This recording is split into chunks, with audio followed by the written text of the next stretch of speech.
just regenerating new ones.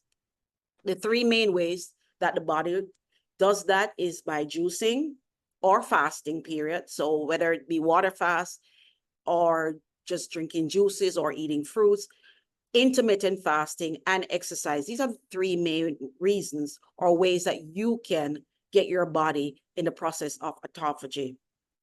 So when you cleanse the body, the autophagy supports you having better gut health because you're literally resting your body, and the digestive system is not just working without rest.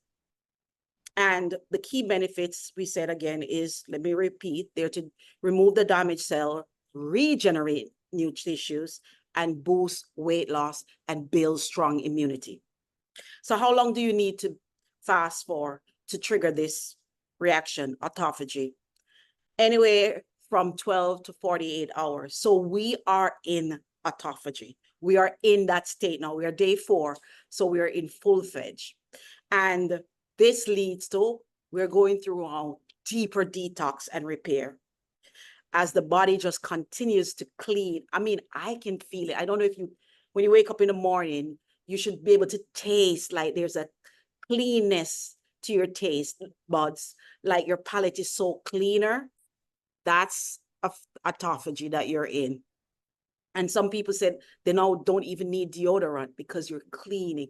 And as you keep on the process, I mean, it just, your body gets cleaner and cleaner. So another thing that happens is stem cell activation.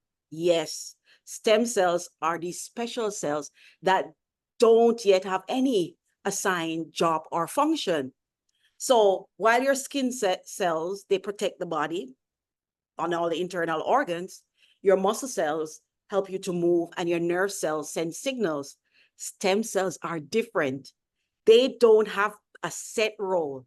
So instead, they have the ability to become any type of cell that the body requires. So your body relies on these stem cells to replace the old cells and damaged cells as they wear out and die, helping to keep you healthy and functioning. Through fasting and calorie restrictions, stem cells get activated, helping your body repair these tissues. And how